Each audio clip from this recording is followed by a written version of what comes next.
मैं बताता हूं, देखो ये मेरी देह है, इसको तोड़ो। अब प्रभु की देह का मतलब समझते हैं आप क्या है? बताइए, कोई बहन भाई को मालूम है तो प्रभु का देह का मतलब क्या है? प्रभु की देह कलीसिया है, चर्च देह है, हम उसके अंग हैं। अब इस देह को तोड़ना है। प्रभु चाहता है कि तुम टूटो, कलीसिया टूटे, क्योंकि अगर तुम टूटोगे नहीं तो बढ़ोगे नहीं। तुम कोई भी व्यक्ति नहीं चाहता कि कलीसिया टूटे, क्योंकि कलीसिया वो उसका एक लालच होता है, स्वार्थ होता है, कलीसिया टूटे। ज्यादा लोग हैं, मेरे को दान दशमान से आता रहेगा, मैं इसमें से सेवा में पुजारी बन के खाता रहूंगा। लेकिन परमेश्वर चाहता है, परमेश्वर ये चाहता है कि ये मेरी देह यानी कलीसिया, इसको तुम तोड़ो। यीशु कहता है, चेलों से कह रहा हो तोड़ो। तो तोड़ने का अधिकार किसको? चेले को। तो तोड़ वही सकता है जो चेला हो। अब चेले को पहचान होती है कि कौन चेला बन रहा है। तो प्रोभोज वास्तव में हम क्यों लेना चाहिए, मतलब क्या है प्रोभोज का, और हमें किस रीति से बात करेंगे। तो निकालिए, हम देखिए सबसे पहले हम मत्ती की पुस्तक निकालेंगे और हम 26 अध्याय और 26 और 27 कलम हम वचन पढ़े। ये बहुत सारी जगह अलग अलग लिखा हुआ है, लेकिन हम थोड़ा थोड़ा देखेंगे। हम कोशिश करेंगे कम समय में हम बहुत सारी चीजों को देख सकें, ठीक है। मत्ती की पुस्तक में जब जाते हैं तो ये लिखा है वचन में, जब वे खा रहे थे तो यीशु ने रोटी ली। यीशु ने रोटी ली और आशीष मांगकर तोड़ी और चेलों को देकर कहा, लो खाओ, ये मेरी देह है। देखो ये लास्ट टाइम की बात है जब यीशु मसीह क्रूस पर उनको क्रूसीकरण किया जाने वाला था। भाई अब क्रूस पर चढ़ेंगे, तो ये सब प्रभु को तो पता था। तो उससे पहले अपने चेलों को बुलाया और चलो हम फसह का पर्व मनाएं। और रोटी खाने के लिए उन्होंने बनाई। जब वो रोटी खा रहे थे ना, तो यीशु ने अपने चेलों को, तो एक रोटी थी, उस रोटी में से तोड़कर टुकड़ा दिया, क्या कहा, ये रोटी मेरी देह है। देखिए परमेश्वर कहना चाहता है जो ये रोटी है वो मेरी देह है और ये मेरी देह है। फिर उसने कटोरा लेकर धन्यवाद किया और उन्होंने देकर कहा, तुम इसमें से पियो, क्योंकि यह वाचा का मेरा वह लहू है जो बहुतों के लिए पापों की क्षमा के निमित्त बहाया जाता है। अभी ये हुआ नहीं है, लेकिन परमेश्वर एक तरह से भविष्यवाणी कर रहा है कि देखो ये मेरी देह तोड़ी जाने वाली है। ये रोटी प्रतीक रूप में, रोटी वो रोटी है, लेकिन वो क्या कर रहा है, देखो ये रोटी जो है ना, ये मेरी शरीर है मेरा, अब इसको तुम तोड़ो। और जो ये आप जूस पियोगे या अंगूर रस है या जो शरबत के रूप में या पानी पियो कुछ भी, तो बोलता है ये मेरी वाचा का वह लहू है जो बहुतों के निमित्त बहाया जाता है। और उसके बाद क्या हुआ, यीशु मसीह ने अपना लहू बहाया, क्रूस पर मार खाई, कोड़े खाए और अपनी जान देती। वो हमारे लिए कह रहा था, क्योंकि हमारे लिए जरूरी था कि हमारा उद्धार कैसे हो। हमारा कर्मों से उद्धार नहीं हो सकता। हम अपनी जान भी दे दें, सारी प्रॉपर्टी बेचकर गरीबों को दान कर दें और अपना सब कुछ लुटा दें, लेकिन फिर भी हम स्वर्ग नहीं जा सकते हैं। इसलिए परमेश्वर जानता था कि मैं तुम्हें स्वर्ग कैसे लेकर जाऊं। मैं तुम्हें स्वर्ग लेकर जाऊंगा क्योंकि मेरी देह को तुम्हें रोटी की तरह खिलाऊंगा, और जो मेरा खून है मैं तुम्हारे लिए बहाऊंगा ताकि तुम्हारे लिए मैं कीमत अदा कर दूं। लूका की पुस्तक निकालेंगे 22 अध्याय 19 और 20।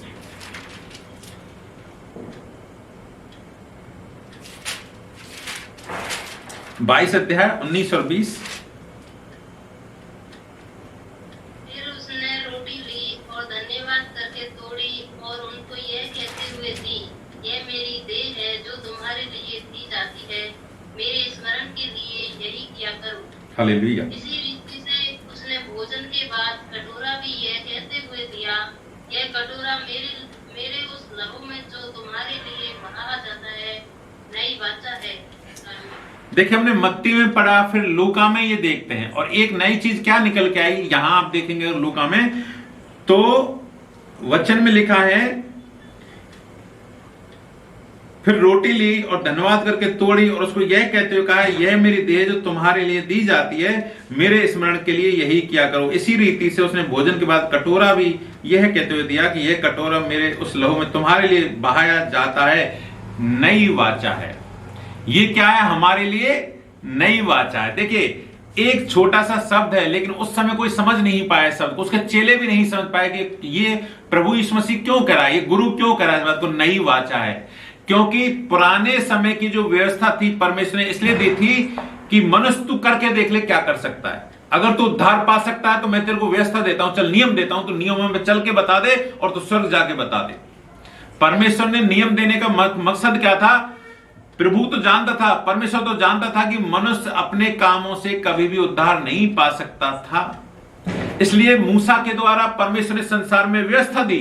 अब व्यवस्था से किसी का उद्धार नहीं हुआ, किसी का छुटकारा नहीं हुआ, तो प्रभु यीशु मसीह को, परमेश्वर को स्वयं यीशु मसीह के रूप में इस दुनिया में आना पड़ा और अपने आप को बलिदान करना पड़ा। तो यही बात कह रहा परमेश्वर, देखो मैं तुम्हारे लिए एक नई वाचा दे रहा हूं, पुरानी वाचा पूरी कर दी मैंने और अब मैं तुम्हें एक नया नियम दे रहा हूं। जिसको हम नया नियम बोलते हैं ना, वो नई वाचा है। पुरानी वाचा पूरी कर दी, पुरानी वाचा को रद्द नहीं किया परमेश्वर ने, लेकिन पूरी कर दी। अब उसका कोई काम नहीं है। अब तुम्हारे लिए परमेश्वर में नई वाचा क्या है? अरे विश्वास करो और उद्धार पाओ। तुम्हें कुछ नहीं करना, तुम इस बात पर विश्वास करो कि यीशु मसीह मेरे लिए इस दुनिया में आया, मेरे लिए मारा गया, मुझ पापी के लिए उसने जान दे दी, मुझ पापी के लिए वो वापस तीसरे दिन जिंदा हुआ और मुझ पापी के लिए स्वर्ग चला गया। और अभी भी प्रभु परमेश्वर के दाहिने बैठकर मेरे लिए, मुझ पापी के लिए विनती करता है कि प्रभु तू इसको क्षमा कर दे। परमेश्वर आज भी हमारे लिए, तुम्हारे लिए विनती करता है, हे मेरे प्रभु जी के गुनाहों को माफ कर। अब जब परमेश्वर से कहता है तो हमारे गुनाहों को नहीं देखता, वो यीशु मसीह को देखता है कि मेरे बेटे ने तुम्हारे लिए जान दे दी, मेरा बेटा तुम्हारे लिए खून बहाया क्रूस पर। तो हमारे गुनाहों को नहीं देखता परमेश्वर, वो यीशु मसीह को देखता है। तो ये परमेश्वर कहना चाहता है, ये प्रभु यीशु मसीह कहना चाहता है कि मैंने तुम्हारे लिए जो खून बहाया वो नई वाचा है। अब इस नई वाचा को आप ले लीजिए। इस नई वाचा में क्या क्या बातें, बहुत सारी बातें हैं जो छुपी हुई हैं, हम उनको देखने की कोशिश करेंगे। यूहन्ना का पुस्तक निकालिए 6 अध्याय और उससे 48 से हम पढ़ेंगे थोड़ा। यूहन्ना 6 चैप्टर 48 से चालू करेंगे, एक एक वचन देखेंगे। जीवन की रोटी मैं हूं, जीवन की रोटी मैं हूं। देखिए, जीवन की रोटी मैं हूं, यह शब्द अपने आप में कुछ, जीवन की रोटी मैं हूं, इसमें सिर्फ 3 वर्ड हैं, आप समझे तो, जीवन, रोटी और मैं। जीवन सिर्फ परमेश्वर के पास में, याद रखिए आप, किसी के पास में नहीं है। जीवन परमेश्वर के पास। जब हमें वो सांस फूंकता है तो हम मुर्दे भी जिंदा हो जाते हैं। पुतले में सांस फूंकी, आदम में सांस फूंकी और वो जिंदा व्यक्ति हो गया। रोटी यीशु, खुद यीशु। और मैं कौन है? मैं परमेश्वर का नाम है, मैं स्वयं परमेश्वर। तो दुनिया में हम संसार की रोटी से जिंदा नहीं रह सकते भाइयों बहनों। अभी जो मैं विश्वास करता हूं, आप लोग जितने भी जुड़े हैं, आप उपवास में होंगे, तो आप इस बात का महत्व समझ लीजिए। आप जिंदा किससे हैं? क्या आप रोटी खाने से, भोजन करने से जिंदा हैं क्या? देखिए, हमारे कुछ बहन भाइयों का अनुभव रहा होगा, कुछ बहन भाई टुकड़ों में रहे उपवास, 7 दिन एक बार कर लिया, फिर वापस 7 दिन किया है, 3 दिन कर लिया, 3 दिन। लेकिन देखो, परमेश्वर ताकत ना दे तो ताकत नहीं रहती है बिल्कुल। कल हमारे पास में कविता बहन का फोन आया, कुछ समस्या थी, बातचीत हुई, फिर बहन बता रही थी, कविता बहन दिल्ली से ना, महेश भाई की बेटी, उन्होंने कहा भैया मैं पिछले 7 दिन कर पता भी नहीं चला, लेकिन आज इस बार जब 3 दिन कर रही हूं तो मेरी ताकत एकदम खत्म हो गई। अब जब हमने उनके लिए दुआ किया, प्रार्थना किया, फिर जैसे ही प्रार्थना किया वो बताए भैया अब मेरे अंदर वापस ताकत आई। तो यकीन रखें, आप अगर ये सोच रहे हैं कि हम 40 दिन भूखे रहे तो हमारी ताकत से रहे, नहीं, हमारी ताकत से नहीं रहे भूखे। ये परमेश्वर ने हमको ताकत दिया, परमेश्वर ने स्वर्ग से हमें अभिषेक किया है। इसलिए अभी भी आपका मुंह नहीं सूख रहा, आपके मुंह में अभी भी थूक आ रहा है, आपका मुंह गीला है, ये परमेश्वर ने ताकत दिया। परमेश्वर अगर हमें स्वर्ग से भोजन ना खिलाए तो हम एक दिन भी भूखा नहीं रह सकते। तो जीवन की रोटी मैं हूं। और आगे लिखा है, तुम्हारे बाप दादों ने जंगल में मन्ना खाया। तुम्हारे बाप दादों ने क्या खाया था? जंगल में मन्ना। मन्ना कहां से आया था मालूम है आपको? स्वर्ग से आया था ना, और मर गए। वो भी भोजन स्वर्ग से आया, लेकिन उसको खाने के बाद लोग जिंदा नहीं बचे। तो देखिए, असली भोजन में सिर्फ यीशु है और कोई नहीं इस दुनिया में। यीशु को खाओगे तभी आप जिंदा रह पाओगे, याद रखिए। मन्ना से जिंदा नहीं रह पाए, वो लोग सब मर गए। उन्होंने तो मन्ना खाया था 40 साल तक, स्वर्ग से आता था, बीनते थे, कुछ मेहनत नहीं करना पड़ता था, सीधा स्वर्ग से आता था। जिसको स्वर्गदूत भोजन करते हैं, वो भोजन जो स्वर्गदूत करते हैं, वो भोजन उस समय के लोगों ने खाया था, लेकिन एक भी जिंदा नहीं बचा। इसका मतलब क्या है? भोजन असली कौन है ये आपको पता, स्वर्ग से टपक रहा था, इसका मतलब स्वर्ग का भोजन आपको जिंदा नहीं रखेगा। असली भोजन तो सिर्फ ईश्वर, खुद परमेश्वर है। उसको खाओगे तो आप जिंदा रहोगे। आपके पास कितना भी ज्ञान हो, आपके पास कुछ भी टैलेंट हो, कुछ नहीं बचा पाएगा आपको। अगर यीशु है आपके पास, आपके अंदर यीशु है और आप उसको खाते हो, तो ही आप जीवित बचोगे। देखिए, यीशु को खाने का मतलब समझिए। यीशु को खाने का मतलब यह है कि इसको खा लो, आप इस पुस्तक को खा लो।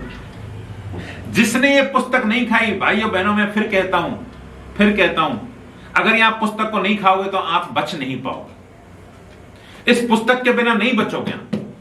इस भोजन, ये यीशु है और इसको खाना पड़ेगा। जिसने ये यीशु को नहीं खाया है, ये वचन को नहीं खाया है, आप लंबे समय तक विश्वासी बने नहीं रह पाएंगे भाई। इस वचन के द्वारा ही हम जिंदे रह सकते हैं। जीवन क्या है मालूम है आपको? हम जानते हैं कि अगर हम परमेश्वर के पास में नहीं गए तो हम जीवित नहीं रहेंगे, हम मर जाएंगे। दो मृत्यु हमारी होंगी, इस धरती की मृत्यु और एक बार हमारे आत्मिक शरीर जो नरक में जलाया जाएगा, उसकी मृत्यु होगी। इसलिए अगर आपको जिंदा रहना है तो मैं सेवकों से, विश्वास सबसे कह रहा हूं, आप इस वचन को खाना चालू कर दो। अगर जिसने ये वचन को खाया नहीं, किससे कोई भी नहीं बच पाया, कोई भी नहीं बच पाया। हम लंबे समय तक विश्वासी भी नहीं बनेंगे, सेवा भी नहीं कर पाएंगे, टूट जाएंगे, थक जाएंगे, खत्म हो जाएंगे। इसलिए ये सीक्रेट है, ये यीशु है और इसको खाना चालू कर दो आप। मैं आपको सच कह रहा हूं, अगर आपको जिंदा रहना है तो इस वचन को खाना चालू करो और इतना खाओ, इतना खाओ, इतना खाओ कि आप पूरे लबालब हो जाएं। यह वह रोटी है जो स्वर्ग से उतरती है ताकि मनुष्य उसमें से खाए और ना मरे। यह वो रोटी है जो स्वर्ग से उतरती है। स्वर्ग से कौन उतरा है? सिवाय यीशु के कोई नहीं उतरा।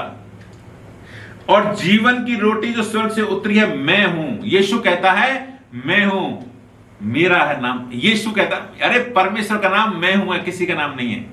मैं अपनी तरफ उंगली कराऊं तो मुझे मत समझना आप, ठीक है? यीशु है मैं, और यीशु को जब हम खाएंगे तो वही है हमें जो जीवन देता है, वो ईश्वर से उतरा। यदि कोई इस रोटी में से खाए तो सर्वदा जीवित रहेगा, सर्वदा, अनंत काल तक जीवित रहेगा। मैं आपकी 70-80 साल की बात नहीं कर रहा, 100 साल की बात नहीं कर रहा, मैं आपके अनंत जीवन की बात कर रहा हूं। अगर आप इसमें से खाओगे तो सर्वदा जीवित रहोगे। और जो रोटी मैं जगत के जीवन के दूंगा वो मेरा मांस है। वो क्या है? प्रभु यीशु मसीह का मांस है। अब इस पर यहूदी यह कहकर आपस में झगड़ने लगे, यह मनुष्य कैसे हमें अपना मांस खाने को दे सकता है? यीशु ने कहा, मैं तुमसे सच सच कहता हूं, जब तक तुम मनुष्य के पुत्र का मांस ना खाओ और उसका लहू ना पियो, तुम में जीवन नहीं है। जो मेरा मांस खाता है और मेरा लहू पीता है, अनंत जीवन उसी का है, और मैं उसे अंतिम दिन फिर जिला उठाऊंगा। देखिए, यहूदी चकरा गए कि हम एक इंसान का मांस कैसे खाएं, लेकिन वो समझ नहीं पाए थे कि क्या इसके पीछे मकसद क्या है, इसके पीछे कहने के पीछे मतलब क्या है। अब जब हम कहते हैं देखो हम रोटी तोड़ेंगे, कल रोटी तोड़ेंगे, तो अब आप अगर इसका मायने नहीं समझते तो आप क्या करते हैं? आपको अपना अगुआ रोटी देगा, ब्रेड तोड़ लेंगे, खा लेंगे और थोड़ा सा गिलास में से पी लेंगे और आप अपने घर चले जाएंगे। अगर आप चीजों को समझते नहीं है तो ये प्रूव हो लेने से कोई फायदा नहीं। इसलिए मेन बात यह है कि आप समझिए, आप जब रोटी तोड़ेंगे जब आप कल रोटी तोड़ेंगे तो ये यीशु की देह को, शरीर को तोड़ेंगे। ये शरीर को तोड़ना पड़ेगा। अब यीशु का शरीर क्या है? यीशु का शरीर का मतलब क्या है? देखिए, यीशु ने अपने आप को क्रूस पर तोड़ा। उसकी मौत, हमने क्रूस के बारे में कितना पढ़ा है? क्रूस का मतलब ये मौत, और हम अगर मौत को स्वीकार करते हैं, उसकी देह को स्वीकार करते हैं, तो हमें मौत भी स्वीकार करनी पड़ेगी। और इस बात के साथ कि प्रभु यीशु मसीह, मैं तेरे लिए अपने प्राण देने तक तैयार हूं, चाहे मेरे जीवन में कितना भी लालच आए, कितना भी मेरे जीवन में कोई गड़बड़ डाले, कितना भी मेरे जीवन में कोई फुसलाए, मैं नहीं जाऊंगा, मैं तेरी सेवा करूंगा, मैं तेरे साथ विश्वास योग्यता से खड़ा रहूंगा। और जब आप ये प्रण के साथ प्रभु के साथ खड़े रहते हैं तो वो कहता है, ये देख, ये मेरी देह है, तू इसे खा ले, ये मेरा मांस है। और ये वचन है ना, यही तो प्रभु का मांस है। लोग क्या है, ये सोचते हैं कि अरे मांस का मतलब वो बात कर रहा है, अरे यही तो जिंदा है, ये जिंदा होता है, ये जीवित बन जाता है। तो यीशु का वचन को खाने का मतलब यह है कि आप उसके शरीर को खाते हैं, उसके मांस को खाते हैं। प्रेरितों का काम 2 अध्याय में निकालिए, 2 वचन पढ़ेंगे। प्रेरितों का काम 2 अध्याय 42 और 46 वचन पढ़ें। देखिए वचन में क्या लिखा है, और वे प्रेरितों से शिक्षा पाने, संगति रखने, रोटी तोड़ने, प्रार्थना करने में लौलीन रहे। लौलीन, देखिए ये हमारी एक जिम्मेदारी बन जाती है जब हम मसीह में जीवित, अगर हम मसीह में सचमुच जीवित रहना चाहते हैं, अगर मसीह में प्रभु को समझना चाहते हैं, यीशु मसीह को आप खाना चाहते हैं, यीशु मसीह को पीना चाहते हैं, यीशु मसीह की देह को तोड़ना चाहते हैं, तो आपको ये करना पड़ेगा। जैसे प्रेरित हमसे पहले जो पहले उस समय प्रथम प्रेरित थे, जो यीशु मसीह के 12 चेले थे, वो ये करते थे कि प्रेरितों से शिक्षा पाने। शिक्षा बहुत महत्वपूर्ण चीज है, याद रखिए। अगर कोई आपको प्रभु का वचन नहीं सिखाए तो आप नहीं सीख पाएंगे भाई बहनों। हमें शिक्षा पाने के लिए एकदम से अपने अंदर से एक जज्बात लाना पड़ेगा, आपको तैयार रहना पड़ेगा। आपके 100 काम है, लेकिन हमारी अगर मीटिंग है, हमारे लिए कोई दास अगर आया है सिखाने के लिए, तो हमें सीखने वाली आत्मा होना चाहिए। दूसरा, संगति रखने और रोटी तोड़ने और प्रार्थना करने में लौलीन रहें। तो ये उस समय के लोगों के बारे में बात है, जब कोई चर्च नहीं था, कुछ भी नहीं था। इसी में 46 पढ़िए वचन इसमें। और वो कैसे करते थे, देखो, रोटी तोड़े और हम कटोरे में से पी सकते हैं। और ये एक बड़ी बात है कि हमें ये संगति करने का एक सबसे बड़ा तरीका है। हम घर घर जाकर, अगर आप, और मैं आपको एक और बात बता दूं, देखिए, अगर कोई प्रभु का दास या दासी जो सेवक बनना चाहता है, अगर वो घर घर नहीं जाने का उसका मन है, तो सेवा में कभी नहीं बढ़ेगा। अगर वो विश्वासियों की सुध ही नहीं लेगा, वो ये सोचेगा कोई आए तो मेरे पास आए, मैं उसके लिए, मेरे घर पे आएगा तो मैं प्रार्थना करूंगा, वो प्रभु का दास नहीं हो, वो तो स्वामी बन गया। देखिए, अगर कोई स्वामी बनना चाहता तो पहले सबसे छोटा बने, दास बने। वो घर घर जाकर लोगों की सेवा करे। परमेश्वर सबका न्याय करता है। तो हमें घर घर रोटी तोड़ने के लिए, संगति देने के लिए, देखो, विश्वासी को कैसे बढ़ाना, एक बच्चे की तरह पालना होता है। एक विश्वासी जब होता है, उसको बच्चे की तरह आपको पालना पड़ता है। वो आपका बच्चा बनता है। छोटे बच्चे को दूध पिलाने वाला चल नहीं सकता। अगर कोई उसको मिसगाइड कर देगा तो कभी भी मर सकता है। इसलिए हमें घर घर जाकर उसको मजबूत करना पड़ता है, दूध पिलाना पड़ता है। इसलिए मैं प्रभु के दासों से, सेवकों से कहना चाहता हूं, अगर आप सेवा करने का मन रखते हैं, कोई भी आप में से जो भी है, अगर आप सेवा करने में आना चाहते हैं, तो पहले आपको यह तय करना पड़ेगा कि मैं अपना घमंड साइड में रख दूं, मेरा घमंड खत्म, और मैं अब लोगों की दास बन के सेवा करूंगा। मैं घर घर जाकर सिखाऊंगा, मैं घर घर जाकर उनको वचन सुनाऊंगा, उनके साथ भोजन करूंगा जैसा वो खाते हैं। आपको मैं एक जस्ट बता रहा हूं कि कैसे सेवा में क्या हो सकता है आपके साथ में। एक बार एक प्रभु के दास सुना रहे थे कि हम आदिवासी इलाके में गए, तो क्या हुआ, वहां जाके हम बैठ गए। फिर काफी इंतजार के बाद में वो घर का मालिक आया, तो हमें उसने क्या किया, जो खाना दिया, वो थाली थी ना, वो एक ऐसे उसमें रखी थी जिसमें वो उठा के दे दिया। फिर हमने देखा कि वो थाली जो कभी भी साफ नहीं की गई थी, और वो क्या करते थे, उनको पता लगा कि वो थाली में कुत्ता को खिलाने के बाद में फिर वापस वहीं रख देते थे और उसी थाली में हमको परोस दिया। फिर भी पता होने के बावजूद भी प्रभु के दास ने प्रेम से खाया, और आने वाले समय में वो पूरा गांव विश्वासी बन गया। अगर हम इन चीजों से घृणा करते हैं, नफरत करते हैं, उनके कैसे खाना खाएंगे, वो कैसे रहते हैं, उनके हम घर पर कैसे जाएं, कैसे पानी पिए गिलास में से। अगर आप पानी नहीं पी सकते, उनका खाना नहीं खा सकते, तो आप कभी भी प्रभु की सेवा नहीं कर सकते। तो यह आपके जीवन में तय करना पड़ेगा, क्या मैं प्रभु के बनने के लिए तैयार हूं। तो ये मरना पड़ेगा। आप अपने घर पे भले ही एसी में सोते हैं, गली चौक पर सोते हैं, मखमल की रजाई ओढ़ते हैं, लेकिन ये सब आपको त्याग करना पड़ेगा। आपको अपने जीवन में मरना पड़ेगा। आपके घर में तो आप एक मिट्टी का कण नहीं लगता, लेकिन हो सकता है आपको रात भर मच्छरों, कीड़ मकोड़ों के साथ सोना पड़े, और वहां आनंद के साथ, और फिर भी आनंद दिखाना पड़ेगा। तो यही तो मरना है, इसी को तो मरना कहते हैं। पहला कुरिन्थियों 10 निकालेंगे, मैं 10 का 16 और 17। या तो उनको नॉलेज नहीं होता या कुछ जानबूझ के कुछ करते हैं। आजकल क्या है, परमेश्वर ने जब शुरू में प्रभुभोज किया तो एक कटोरा, सिर्फ एक कटोरा था, वो कटोरा मैंने राजेश भाई को दिया, उसने उसमें से पिया, राजेश भाई ने आगे दूसरे भाई को दे दिया, फिर तीसरे भाई को दे दिया, चौथा, ऐसे उसी में से एक कटोरे से पी देते। आज अलग अलग कटोरे, छोटे छोटे गिलास आते हैं, उनमें से अलग अलग एक एक उठा लेते हैं। और जब मैं एक बार मैंने देखा अपने दौसा कलीसिया में आया, तो देखो ये कई बार क्या है, ज्ञान नहीं होता, तो भाई लोग ऐसे जैसे अपन पीते ना सर, जैसे चौराहे पर किसी गिलास ऊपर करते। आप प्रभुभोज अगर लेना नहीं जानते तो मत लीजिए। अगर आप, ऐसा जरूरी नहीं है कि आप प्रभुभोज लें, अगर आप सही रीति से नहीं जानते हैं तो इसके पीछे प्रॉब्लम क्या आ सकती है मैं आपको बताता हूं। आप लेना है तो प्रेम से एक कटोरे में से पीजिए, क्योंकि वो एक देह है। एक बात बताइए, आप अगर एक देह है तो आप अपने आप से नफरत क्यों करते हैं? अपने हाथ से कहेंगे तू मुझे तू अच्छा नहीं लगता, अपनी नाक से कहेंगे मुझे तू अच्छी नहीं लगती, अपने कान से कहेंगे तू अच्छी नहीं, तू निकल जा। नहीं, हम अपने शरीर को प्रेम करते हैं। तो क्या हम जो सब एक हैं मिलकर, आज हम जितने लोग सुन रहे हैं, हम अलग अलग नहीं हैं, हम एक हैं। अब मैं अगर झूठा पीता हूं तो उसी कटोरे में से मैं आपको पिलाता हूं, उसके बाद मनीष को पिलाता हूं, तो हमको ये नफरत होना ही नहीं चाहिए कि वो एक गिलास से अभी भैया ने पिया, तो उस गिलास को मैं होठ कैसे लगाऊं। ये अगर आपके अंदर इतनी चीजें आती हैं तो आप प्रभुभोज के काबिल नहीं हैं। हम एक रोटी कोई तोड़, उसी रोटी में से हम खाते हैं, फिर उसमें से और टुकड़ा तोड़ते हैं, तीसरा, एक रोटी में से पूरा हम प्रभुभोज ले लेते हैं। पहला कुरिन्थियों, इसी में आप 11 अध्याय में जाइए, हमको डिटेल से बात कर लेते हैं।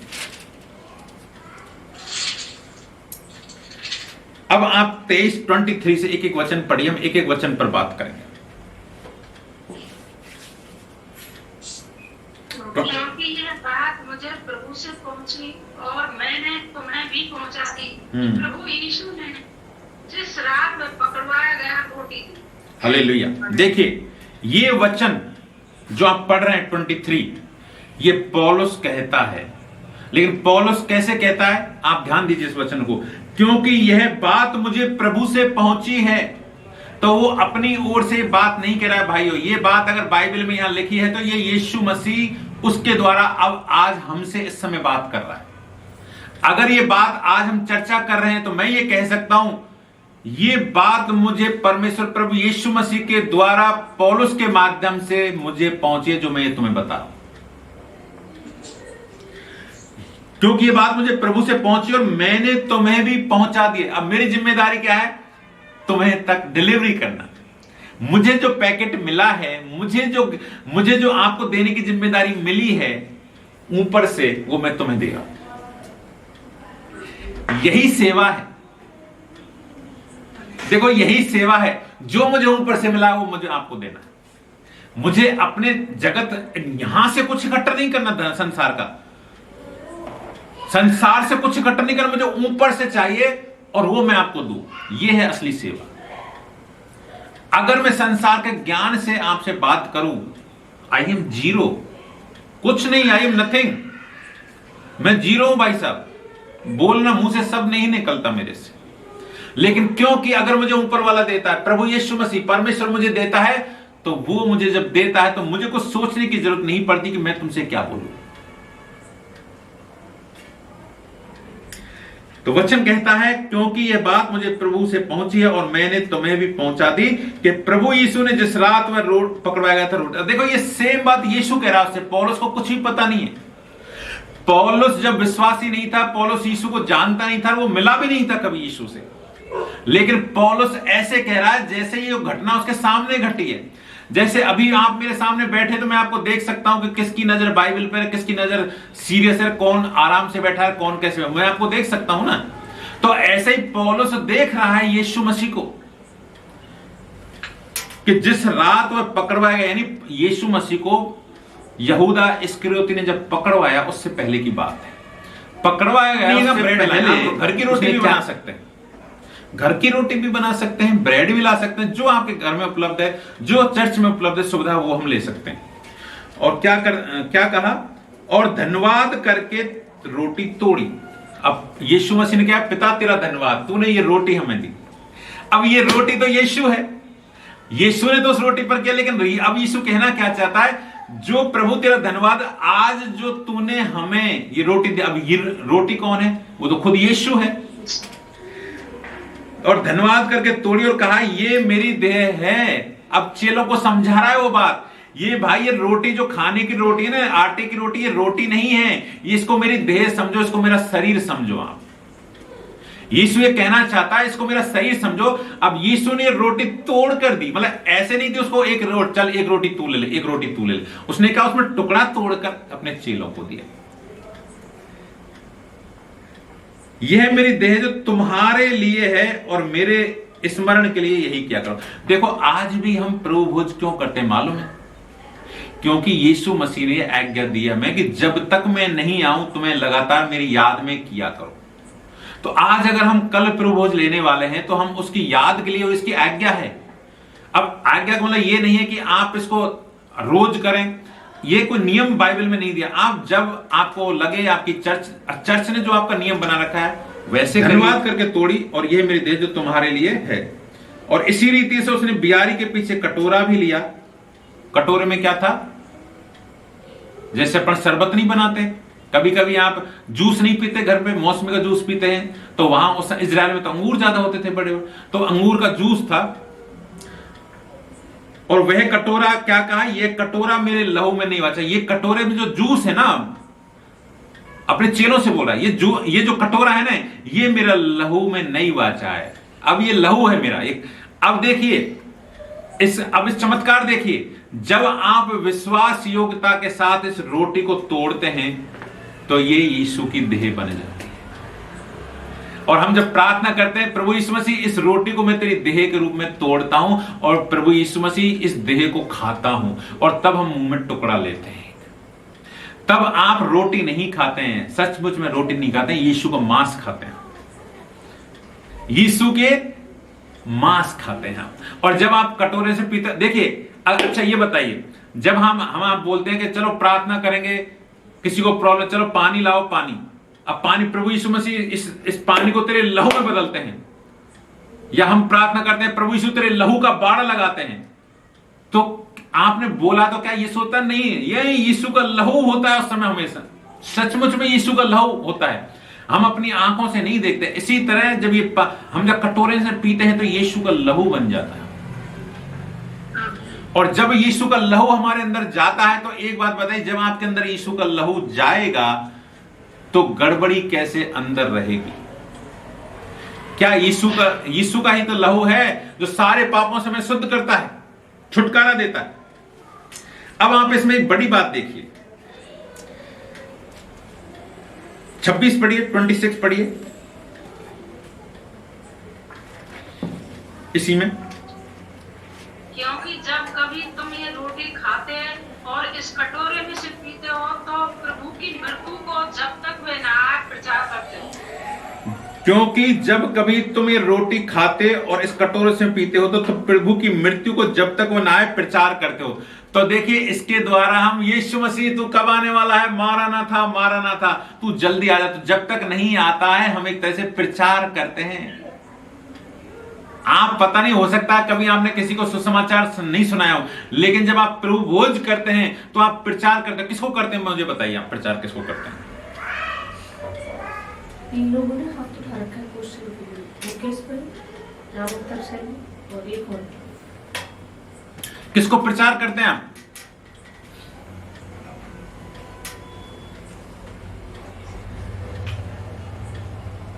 यीशु मसीह को प्रचार करते हैं। नहीं, किसको प्रचार करते हैं? यीशु मसीह का मृत्यु का प्रचार करते हैं, लेकिन किसको प्रचार करते हैं? वहां तो आप विश्वासी लोग हो जो प्रभु भोज ले रहे हैं, वो सच्चे आप तो बिना बपतिस्मा देने वालों को प्रभु भोज देते नहीं। हम जो बपतिस्मा पाए हुए लोग हैं उन्हीं को तो प्रभु भोज देते हैं।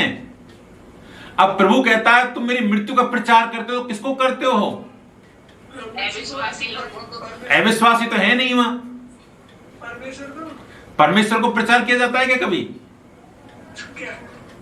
इन्होंने बपतिस्मा नहीं लिया उनका। बपतिस्मा, हाँ ये भी बात सही है।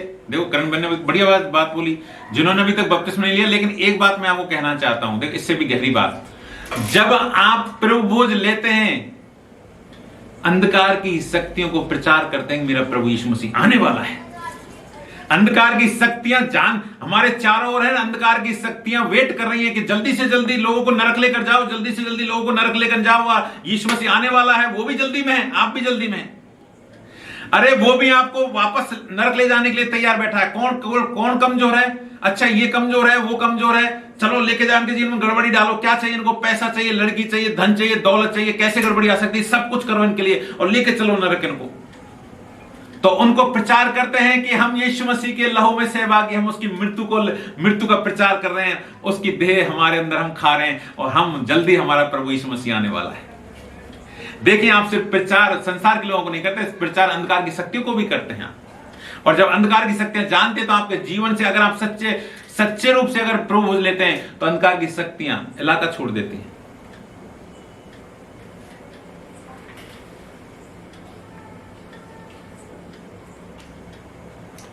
अच्छा 27 पढ़िए। इसलिए जो कोई अनुचित रीति से प्रभु की रोटी खाए या उसके कटोरे में से पिए, वह प्रभु की देह और लहू का अपराधी ठहरेगा। अब ये एक चिंता का विषय भाई साहब, ये जो चीज है, हाँ आप विश्वासी हैं, हम प्रभु भोज भी लेंगे, लेकिन अब इसका क्या मतलब है? जो कोई अनुचित रीति से प्रभु की रोटी खाए और उसके कटोरे से पिए, वह प्रभु की देह और लहू का अपराधी ठहरेगा। अरे प्रभु यीशु मसीह ने हमारे उद्धार के लिए अपनी जान दे दी है, अपना सब कुछ, और उसी के लहू के अपराधी ठहरेंगे हम। कौन माफ करेगा हमको? तो अनुचित रीति से प्रभु भोज लेने का मतलब क्या है, मैं ये आपसे पूछना चाहता हूं।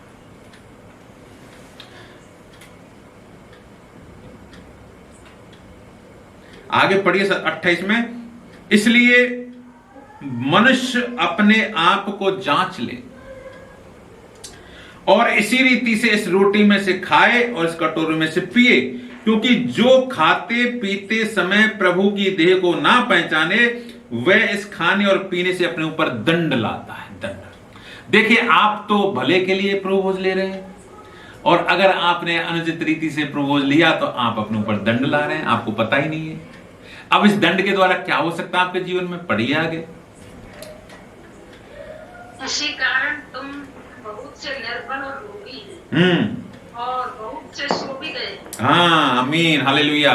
बहुत से निर्बल और रोगी हैं, बहुत से सो भी गए, नहीं मर भी गए। अब ये जिम्मेदारी किसकी है? जो अगुए होते हैं, सिखाते हैं, उनकी एक जिम्मेदारी बनती है कि क्या है प्रभु भोज। ये कोई ऐसे नहीं है कि आप कोई बिस्किट बांट रहे हैं किसी कुत्तों को, ले लो प्लेट में जाकर। प्रभु भोज ऐसा, इसका मतलब ये नहीं होता। प्रभु भोज अगर प्रभु भोज आप प्रभु भोज का मतलब नहीं आता है, अगर सिखाना नहीं आता है, तो प्रभु भोज देने का भी कोई अधिकार आपको नहीं है। याद रखिए आप। और अगर आपको समझ में नहीं आ रहा है कि प्रभु भोज में ये अनुचित रीति क्या होती है, अगर कैसे, तो ये चीज आपको प्रभु भोज लेने से अच्छा है कि हम नहीं, मत लीजिए प्रभु भोज। क्योंकि इससे होगा क्या? आपके ऊपर दंड आएगा। अगर आपको सच्ची समझ नहीं है, बहुत सारे लोग बपतिस्मा ले लेते हैं, मालूम है आपको, और उनको पता ही नहीं क्यों बपतिस्मा लिया है। तीनों चारों परिवार के सदस्यों ने, मां, बाप और उनकी बहन और लड़के ने, एक ही लड़का था, दूसरे दिन उसने सुसाइड कर लिया, मर गया। तो आप कैसे लोगों को बपतिस्मा दे रहे हैं? आपको समझ है? आपको पता है प्रभु भोज किसको देना चाहिए? आपको पता है बपतिस्मा किसको देना चाहिए? अगर आप सिखा नहीं सकते तो आपको जरूरत नहीं है ऐसे लोगों का अगुवाई करने।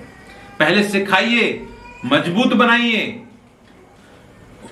शैतान, अगर हम समझ नहीं, हमारे अंदर ज्ञान नहीं, तो शैतान हमको खत्म कर देगा, क्योंकि हमें पता ही नहीं है ये प्रभु भोज क्या है, यीशु मसीह क्या। आपको पूरी तरह मजबूत बनाना चाहिए, उसके बाद में ये सारी चीजें लेनी चाहिए। तो जो कोई अनुचित रीति से इस रोटी में से तोड़े और कटोरे से पिए, वो प्रभु यीशु मसीह के लहू का अपराधी ठहरेगा। और उसकी देह का अपराधी ठहरेगा।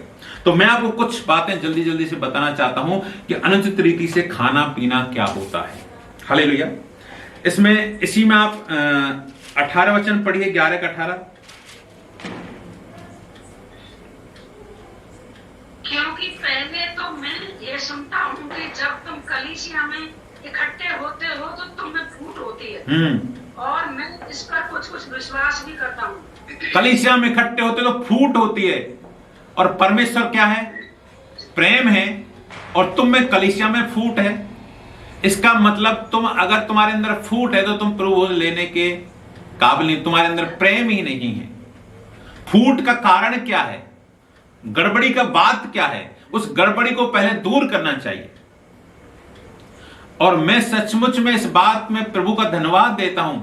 हमारे लिए बड़ा परमेश्वर, अभी मेरा एक विषय था, प्रभु तू मुझे दर्शन दे 40 दिनों के पास में, मैं तुझे देखना चाहता हूं, लेकिन प्रभु ने अब तक कोई दर्शन नहीं दिया। लेकिन मैं प्रभु का धन्यवाद इसलिए देता हूं कि इस 40 दिनों में परमेश्वर ने, जैसे हम घर की सफाई करते हैं, सफाई नाली की सफाई करते हैं, कई बार क्या पूरा ब्लॉक हो जाता है, चौक हो जाता है, हम तेजाब डाल दें तो नालियां साफ होती हैं। इस तरह 40 दिनों में परमेश्वर ने हमारी मिनिस्ट्री को क्लीन किया है, कचरा साफ किया है। अगर वो कचरा ज्यादा दिन तक रुकता तो हम नष्ट हो जाते, मालूम है आपको, हम नष्ट हो जाते। परमेश्वर ने इससे ज्यादा हम कितना धन्यवाद दें परमेश्वर का, आप कल्पना नहीं कर सकते प्रभु ने जो हमारे लिए किया है। ये ज्यादा जरूरी था दर्शन देने से ज्यादा, कि हमारे मिनिस्ट्री के, हमारे जीवन में जो भेड़ों के रूप में जो भेड़िए हैं खड़े हैं, उनको परमेश्वर ने बाहर कर दिया। अगर ये परमेश्वर नहीं करता तो आज हम सब नाश होने वाले थे, हम सब भटकने वाले थे, क्योंकि भेड़ों के रूप में भेड़िए हमारे चारों घूम रहे हैं, और हमको मालूम नहीं होता कि उन्हें खाल ऐसी उड़ी हुई, तो हमको पता नहीं चलता कौन भेड़ है कौन भेड़ है। तो हमारे अंदर ही हमें परखने की आत्मा होनी चाहिए। प्रभु का हम जितना, आप जितना धन्यवाद दे सकते हैं इस बात के लिए, कल्पना नहीं कर सकते आप इस बात के लिए कितना, आप प्रभु के प्रति आपको कितना धन्यवाद ही होना चाहिए। क्योंकि अगर हमें प्रभु क्लीन नहीं करता, अगर प्रभु हमारे मिनिस्ट्री की सफाई नहीं करता, तो हम उलझे रहते और हमें पता भी नहीं चलता, और हम कितने लोग नरक में जा सकते थे, कितनी बातें हमारे जीवन में गड़बड़ी की आ सकती थी। तो प्रभु ने हमारे जीवन में हर वो काम किया है इस उपवास के दिनों में, क्योंकि परमेश्वर हमारी बेहतरी, हमारी भलाई जानता है। हम नहीं जानते, हम आंखों से नहीं देख सकते, हमें पता नहीं, हमारे आंखों में तो ये संसार की आंखें, और हमें आत्मिक आंखें चाहिए कि अरे मेरे अंदर क्या चल रहा है, उसके अंदर क्या चल रहा है। तो हमें, हमारे अंदर फूट, झगड़े जब हमारे अंदर होते हैं, तो ये झगड़े क्यों होते हैं मालूम है आपको? फूट क्यों होती है मालूम है आपको? लालच आता है लोगों के मन में। कभी भी बिना लालच के फूट नहीं आएगी भाइयों बहनों। अगर आप भाई भाई भी हैं तो भाई में जब अलग कब होते हैं? लालच आएगा, मैं तो कमा रहा हूं तो कुछ भी नहीं कर रहा, मैं क्यों उसको नौकरी बांटूं, मैं उसको क्यों पैसा दूं। ये पैसा है ना, ये परमेश्वर ने नहीं बनाया, पैसा शैतान ने बनाया। इस धरती पर सिर्फ एक, यहां जो सब चीज स्वर्ग की, लेकिन एक चीज धरती पर स्वर्ग की नहीं है, वो पैसा, जो हम जिसको रुपया बोलते हैं, डॉलर बोलते हैं, रूबल बोलते हैं, और उसके द्वारा शैतान राज्य करता है इस दुनिया में।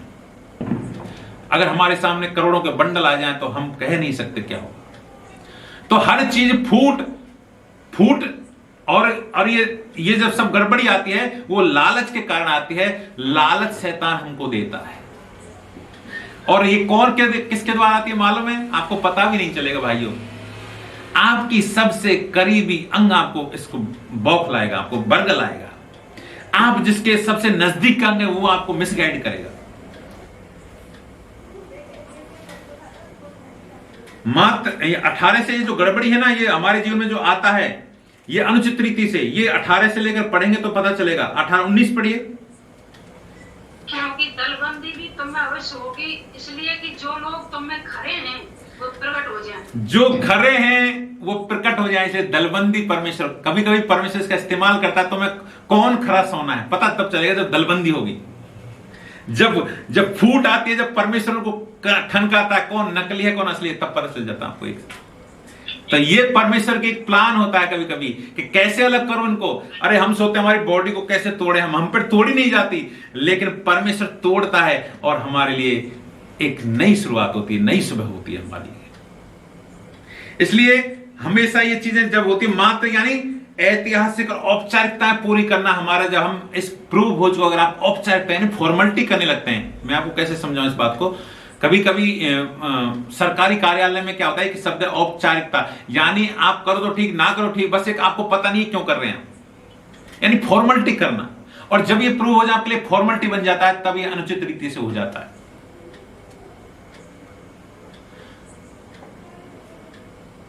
मैं जब प्रभु को गलत रीति से लेते हुए देखता हूं लोगों को, तब मुझे बड़ा गुस्सा आता है। और मैंने इन चीजों में कई बार अलग जगह मैंने इस बात को किया है, भाई ये थालों में भर भर के देना, बांटना, हाथों में भर भर कैसे बांटते, लो ले लो, एक ही कटोरी एक ही गिलास से पीना है। चाहे आप भले ही आपकी कलीसिया में 100 लोग हों तो आपको एक ही, इतना कर सकते हैं, बहन लोगों को अलग एक गिलास दे दीजिए, भाई लोगों को एक अलग गिलास दे दीजिए। बहन लोगों की सेवा में बहन लोग एक गिलास भर दीजिए, एक एक बहन पीती जाए और आगे बढ़ाती जाए। एक भाई उसको पिए, फिर दूसरे भाई को दे दे, फिर तीसरे भाई को दे दे, हम एक बन जाएंगे। कभी कभी हम जाति व्यवस्था, कितना हमारे भारत देश में जाति व्यवस्था कैसा पता है, जाति का बंधन कितना खतरनाक है। हम अपनी खाट पर नहीं बैठने देते कुछ जाति लोगों को, हम दूर से ही सोचिए, अगर स्वीपर आ जाए, भंगी आ जाए, तो आप उस गिलास से पीना है। आपके गांव का एक भंगी विश्वासी बन गया, आप सहन कर पाएंगे? मैसेज सुनने में बड़ा आसान लगता है, जब करने की बारी आती है तो आप यही हमें प्रभु तू मुझे चलने वाला बना, सिर्फ सुनने वाला मत बना। 19 दलबंदी भी होगी, प्रकट हो जाए। 20 पढ़िए। क्योंकि दलबंदी भी पूर्ण अवश्य होगी, इसलिए कि जो लोग तुम में खड़े हैं वो प्रकट हो जाएं। 20 अतः तुम जो इस जगह में इकट्ठे होते हो तो ये प्रभु भोज खाने के लिए नहीं, खाने के लिए नहीं है। अरे देखिए अभी अपन तो सीख रहे हैं, लेकिन बहुत सारे देखो, ये मैं सिर्फ ये कलीसिया, सिर्फ भारत देश की बात नहीं कर रहा, वर्ल्ड में अलग अलग तरीके से कितने घटिया किस्म के लोग, वो लोग खाने के लिए इकट्ठे होते हैं प्रभु भोज। यहां चर्चों में जब मीट बनता है, नॉनवेज बनता है, लोगों को नॉनवेज बड़ा पसंद होता है, और जैसे पता चलेगा चर्च में नॉनवेज बन रहा है तो भागे चले आते हैं परिवारों के साथ में, पकवान बन रहे हैं, भागे चले आते हैं। वो प्रभु भोज लेने के लिए, खाने के लिए आते हैं। तो ऐसे पेटूपन वाले लोग जो खाने के लिए, वो प्रभु भोज लेने के लिए अनुचित रीति से लेते हैं, क्योंकि खाने से पहले एक दूसरे से पहले अपना भोजन खा लेता है। इस प्रकार कोई तो भूखा रहता है और कोई मतवाला हो जाता है। कहने का मतलब ये, आप जो दीनहीन अवस्था में, जिनके पास बेचारे फटे हाल है, कपड़े नहीं है, विश्वासी है और उसके पास भोजन भी नहीं, आप उनका सम्मान करिए। आप तो पैसे वाले हैं, आपके पास तो सब कुछ है, आप अपने खाना उनके सामने से कह रहा है। तो कुछ वचन जो मैं आपको वचनों के आधार पर मैं बात बता सकता हूं। देखिए, ईर्ष्या, झगड़ा जब अगर कलीसिया फूट हो तो हमें प्रभु लेना अनुचित रीति से होता है। मात्र ऐतिहासिक यादगार के रूप में, औपचारिकता के रूप में लेना, यह अनुचित रीति से होता है। निर्धनों का अपमान करते हुए लेना, निर्धन जो गरीब लोग, उनका अपमान करते तुम प्रभु ले लो, उनको वो कुर्सी पता तो बेचारा गरीब आदमी क्या होगा, पहले ही हट जाएगा, भाई साहब आगे इसको कुर्सी दे दो। गरीब लोगों का अपमान, आप वो बेचारा गरीब आदमी खाने पे बैठा हो तो भी हमें देखकर उठ जाएगा। तो गरीब लोगों का अपमान करते हुए अगर हम प्रभु लेते हैं तो अनुचित होता है। अधिक मात्रा में खाना पीना अनुचित रीति से है। और परमेश्वर और कलीसिया के अनुसार ना लेना, जो परमेश्वर की रीति है, जो कलीसिया की रीति है, उस नियम का अगर आप भंग करते हैं तो वो भी अनुचित रीति मानी जाएगी। और वचन 27 से 30 तक अगर आप पढ़े तो अविश्वास के साथ नहीं लेना। आप विश्वास ही नहीं करते, सब लोग कर रहे हैं इसलिए आप भी ले रहे हैं। अरे बहुत सारे लोग इसमें, देखो कुछ बातें हैं आप समझिए, बहुत सारे लोग सेवा करते हैं लेकिन वचन पर विश्वास नहीं करते हैं। आपको पता चलेगा तो ताज्जुब लगेगा आपको। इन भविष्यवाणियों पर विश्वास नहीं करते हैं, दर्शनों पर विश्वास नहीं करते हैं, वो 40 दिन के उपवास नहीं मानते। और बिना जांचे लेना, अपने आप को जांच कर लेना, खुद को मूल्यांकन करना पड़ेगा आपको। आपने कहीं जाने और अनजाने में कोई पाप हुआ हो, किसी का दिल दुखा हो, मन दुखा हो। हम 40 दिन का उपवास रहे लेकिन आपने कैसे कैसी बातें बोली हैं, आपने किसका दिल दुखाया है, हमें अपने आप का मूल्यांकन करना पड़ेगा। तो अपने आप को जांच लीजिए। और देखिए सबसे बड़ी बात जो मैं बता रहा हूं आपको, इस प्रभुभोज लेने के पीछे जो परमेश्वर चाहता है, रोटी तोड़िए। तो देखिए प्रभु क्या कहता है, देखो ये मेरी देह है। मैं आपको सारांश में बताता हूं, देखो ये मेरी देह है, इसको तोड़ो। अब प्रभु की देह का मतलब समझते हैं आप क्या है? बताइए, कोई बहन भाई को मालूम है तो प्रभु का देह का मतलब क्या है? प्रभु की देह कलीसिया है, चर्च देह है, हम उसके अंग हैं। अब इस देह को तोड़ना है। प्रभु चाहता है कि तुम टूटो, कलीसिया टूटे, क्योंकि अगर तुम टूटोगे नहीं तो बढ़ोगे नहीं। तुम कोई भी व्यक्ति नहीं चाहता कि कलीसिया टूटे, क्योंकि कलीसिया वो उसका एक लालच होता है, स्वार्थ होता है कि कलीसिया टूटे। ज्यादा लोग हैं, मेरे को दान दशमान से आता रहेगा, मैं इसमें से सेवा में पुजारी बन के खाता रहूंगा। लेकिन परमेश्वर चाहता है, परमेश्वर ये चाहता है कि ये मेरी देह यानी कलीसिया, इसको तुम तोड़ो। यीशु कहता है, चेलों से कह रहा हो तोड़ो। तो तोड़ने का अधिकार किसको? चेले को। तो तोड़ वही सकता है जो चेला हो। अब चेले को पहचान होती है कि कौन चेला बन रहा है, तो उस चेले को तोड़कर अलग कर दो चर्च से, ताकि फिर और बढ़े, और दूसरी कलीसिया बढ़े, तीसरी कलीसिया बढ़े। और परमेश्वर, अगर आज 12 चेले टूटते नहीं, देखिए इस संसार में शुरुआत में कौन थे? सिर्फ 12 लोग थे। आज पूरे 12 लोगों से 400-500 करोड़ लोग विश्वासी हैं। ये 12 लोगों ने तहलका मचाया है इस पूरी दुनिया में, जो यीशु मसीह का सुसमाचार फैलाया, टूटे हैं। देखिए 12 चेले सोते, अरे नहीं हम मिलकर सेवा करेंगे, एक जगह रहेंगे, हम अलग अलग नहीं जाएंगे, पता नहीं कौन मारेगा। तो आज कुछ भी नहीं होता। लेकिन 12 चेले 12 के 12 अलग अलग दिशाओं में गए। हमारे उस में से एक भारत आया, थोमा मारा गया, पेड़ के बांध दिया और उसको भाले से मारा गया और फिर पेड़ के साथ जला दिया गया। तो हमको टूटना हमारा जरूरी है। तो जब यीशु मसीह कहता है देखो ये मेरी देह से तुम तोड़ो, तो हमको तोड़ने का मतलब है अब अपनी कलीसिया को तोड़ो आप। जैसे सपोज करिए मेरी चर्च है अनंत जीवन संगति सदन, अब प्रभु ने मुझे इसका अगुवा बना है, मुख्य बना है। अब मुझे तोड़ना चाहिए कलीसिया को कि जा राजेश भाई तू अब अलग सेवा कर, तू अब इस चर्च में यहां तू पक्का हो गया, तुझे आराधना करने की यहां जरूरत नहीं है, तुम अलग करो। हमने आज से 1 साल पहले कुछ बातें हुई थी, लेकिन रवि भाई को मैंने बोला रवि भाई 1 साल गुलाम की तरह तू सेवा कर, 1 साल बाद हम तुझे तोड़ेंगे। अब वो समय परमेश्वर ने कैसे कैसे तैयार किया, सिखाया है, और वो 1 साल पूरा हुआ और कुछ चीजें देखो हमारे सामने ऑटोमेटिक है। अब आप अगर पकेंगे, आप तैयार होंगे, तो ये तोड़ने की जिम्मेदारी हमारी होनी चाहिए कि मैं सही समय पर आपको तोड़ के अलग कर दूं। और जब तोड़ेंगे तो उसके द्वारा ज्यादा फल आएगा, ज्यादा फल आएगा। आप इसको ऐसे समझ लीजिए, एक मुट्ठी आपके पास गेहूं है, आप उस एक मुट्ठी गेहूं को आप रखे रहिए, ये एक मुट्ठी ही रहेगा भाई साहब 10 साल तक, एक मुट्ठी ही रहेगा।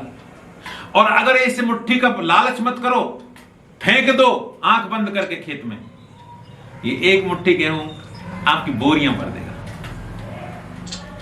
हालेलुया। तो हमको तोड़ना परमेश्वर यही सिखाता है, तुम इसे मुझे तोड़ो। और ये देह कलीसिया चर्च को देह बोला गया है, अब हम उसके अंग हैं अलग, तो हमको तोड़ना हमारी जिम्मेदारी है। तो ये प्रभु भोज असली में ये सिखाता है कि तुम मुझे तोड़ो।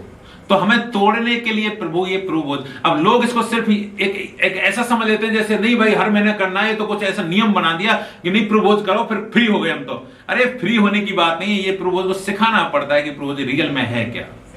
अगर प्रभु भोज का रोटी तोड़ने का, कटोरे में से पीने का आपको मायने पते नहीं है, तो किसकी सेवा कर रहे हैं आप? क्यों कर रहे हैं सेवा? आपको ये अधिकार नहीं है कि आप प्रभु भोज किसी को दे, आप रोटी तोड़कर दे नहीं सकते किसी को। इसलिए हमारी जिम्मेदारी है हम इस प्रभु भोज को, आज ये विषय था कि चलो हम हर चीज अच्छी तरह सिखा सकें इन बातों को, कि आप प्रभु भोज का मतलब सीखिए। अब अगर इसलिए सबसे पहले हमें क्या प्रभु भोज के बारे में प्रभु भोज लेंगे। देखिए हम सब पापी तो हैं, ठीक है, हमसे गलतियां होती हैं, लेकिन प्रभु ये जो हम कर सकते हैं, जो हमारे पास आसान मार्ग है जो प्रभु ने हमारे लिए दिया है। हम कितने भी पापी हो, लेकिन हमारे पास यीशु का लहू है, उससे हमें छुटकारा मिला है। तो जब आप प्रभु ले तो उससे एक सच्चे हृदय से आप पश्चाताप करिए। प्रभु यीशु मसीह मेरे जाने और अनजाने में, मेरे मन और वचन और कर्म से जो भी गलती, जो भी भूल चूक, जो भी पाप, जो भी अपराध, और अगर किसी का नाम आपके सामने आ रहा है कि सचमुच में आपने किसी का हृदय में प्रभु ऐसा नाम ले रहा, तो उस नाम लेकर भी उसके माफी मांग सकते हैं। प्रभु जी मुझे तू क्षमा कर दे। और अगर किसी दूसरे ने आपके हृदय को ठोस पहुंचाई तो आप बोले, प्रभु मैं उसको क्षमा करता हूं, माफ करता हूं, और तू मुझे अपनी रोटी तोड़ने में और कटोरे से पीने के लिए योग्य बना। जब हम ऐसा टूट कर प्रार्थना करते हैं तो हमारे पाप क्षमा हो जाते हैं और हम प्रभु ले सकते हैं। इसलिए इस बात से नहीं डरना कि नहीं हम गलत तरीके से, कहीं गलत तरीके से नहीं ले ले। हाँ, गलत तरीके से तो हो सकता है, लेकिन आपको सबको समझकर फिर पश्चाताप की प्रार्थना करना है। आपको पश्चाताप करना है, मन फिराना है। अभी जो भी आपके जीवन गड़बड़ वो सब याद करके प्रभु से पश्चाताप करिए, मन फिराइए, और फिर हम प्रभु यीशु आनंद के साथ प्रभु में शामिल हो सकते हैं। हाँ प्रभु यीशु मसीह, अब मैं तेरी रोटी को तेरे नाम में तोड़ता हूं, ये तेरी देह है, अब मैं इसे तोड़ता हूं और मैं तेरे यीशु के नाम में ग्रहण करता हूं। उस कटोरे, एक ही कटोरे से पीना मैं पढ़ाना चाहता हूं। देखिए ये वचन जो है, आप जो दास लोग जो आप प्रभु भोज देंगे तो लास्ट में ये वचन सबको पढ़ाना। पहला थिस्सलुनीके और 5 अध्याय निकालिए, 12 से 28 तक से जो अच्छी तरह सुंदर रीति से पढ़ सके वो बहन भाई, एक कोई बहन भाई पढ़िए। पहला थिस्सलुनीके 5 अध्याय 12 से 28। ये भाइयों, हम तुमसे विनती करते हैं कि जो तुम में प्रचार करते हैं और प्रभु में तुम्हारे अगुवे हैं और तुम्हें शिक्षा देते हैं, उनका सम्मान करो और उनके काम के कारण प्रेम के साथ उनको बहुत ही आदर के योग समझो, आपस में मेल मिलाप से रहो। ये भाइयों, हम तुम्हें समझते हैं कि ठीक चाल नहीं चलते, उनको समझाओ, कायरों को ढांढस दो, निर्बलों को संभालो, सबकी ओर सहनशीलता दिखाओ। सावधान, कोई किसी से बुराई के बदले बुराई ना करे, पर सदा भलाई करने पर तत्पर रहो।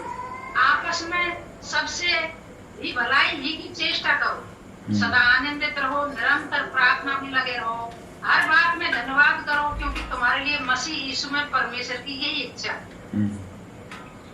आत्मा को ना बुझाओ, भविष्यवाणी को तुच्छ ना जानो, भविष्यवाणी को तुच्छ ना जानो, सब बातों को परखो, जो अच्छियों से पकड़े रहो। सब बातों को परखिए, लेकिन जो अच्छी है उनको पकड़े रहना है ना। दुनिया में बहुत सारे लोग भाषण देते हैं, मैं भी बहुत सारा बोलता हूँ, लेकिन अच्छी है उसको पकड़े रहो। शांति का परमेश्वर आप ही तुम्हें पूरी रीति से पवित्र करे और तुम्हारी आत्मा और प्राण और देह हमारे प्रभु यीशु मसीह के आने तक पूरे पूरे और निर्दोष और सुरक्षित रहने चाहिए। हमारी आत्मा, हमारा प्राण और हमारा शरीर पूरी तरह निर्दोष रहना चाहिए। यीशु मसीह जब तक नहीं आता है तब तक निर्दोष और पवित्र रहना चाहिए। अगर ये निर्दोष पवित्र नहीं होंगे तो क्वेश्चन मार्क है भाई साहब। अंत समय तक जो धीरज धरे, अरे मैं कितनी भी सेवा करूं, लास्ट टाइम में भटक जाऊं, चोरी करने लग जाऊं, लालच आ जाए मेरे अंदर, मैं खत्म हो जाऊंगा, कोई मेरी सेवा खत्म। अंत समय तक जो धीरज धरेगा, लास्ट समय मृत्यु तक, या तो यीशु स्वर्ग से आने वाला रैप्चर होने तक हम उठा ना ले तब तक धीरज धरे रहो, या फिर मौत हो जाए तब तक यीशु मसीह में धीरज धरे रहना है। अंत समय तक धीरज धरे रहना है और निर्दोष सुरक्षित रहना है हमें। तुम्हारा बुलाने वाला सच्चा यीशु मसीह झूठा नहीं है, याद रखिए, सच्चा परमेश्वर है और वह ऐसा ही करेगा जैसा वचन में लिखा हुआ है। हे भाइयों, हमारे लिए प्रार्थना करो। सब भाइयों को पवित्र चुम्बन से नमस्कार करो। मैं तुम्हें प्रभु की शपथ देता हूं कि यह पत्री सब भाइयों को पढ़कर सुनाई जाए। देखो ये वचन में लिखा है, शपथ देता हूं। अब आपके अगुए इस वचन को लास्ट में पढ़ते या नहीं पढ़ते मुझे नहीं मालूम, लेकिन ये शपथ खिलाई है परमेश्वर ने कि मैं शपथ देता हूं सबको पढ़कर सुनाई जाए। तो जब प्रभु भोज लेते हैं तो लास्ट में जब कल ये प्रभु भोज हो उसके बाद में चर्च में पढ़कर सुनाई जाए सबको। हमारे प्रभु यीशु मसीह का अनुग्रह तुम पर होता रहे। तो मैंने एक नमूना दिखाया है भाइयों बहनों आपको, प्रभु भोज कैसे लेना, उसका मतलब क्या है। अब आपके मन में अगर कोई संशय है, दासों के मन में कुछ पूछना चाहते हैं, विश्वासी भाइयों के मन में कुछ प्रश्न है कि भाई प्रभु भोज के बारे में कुछ कहीं अंदर से कुछ आ रहा तो पूछ सकते हैं। फिर मैं जानता हूं कि प्रभु भोज का मुझे जब परमेश्वर ने इसका मायने दिए थे तो मैं समझ गया कि प्रभु भोज रोटी तोड़ना नहीं है, ये यीशु की देह को तोड़ना है। अब आप उचित रीति से इस प्रभु भोज को लेना और कभी मन में कुछ भी संशय हो तो पूरे मन से पश्चाताप करना, माफी मांगना। प्रभु मेरी आत्मा प्राण प्रभु यीशु मसीह आपसे प्यार करता, वो नहीं चाहता कि आप नाश हो जाएं और जो नाश होने वाले जा रहे हैं उनके लिए प्रार्थना करें।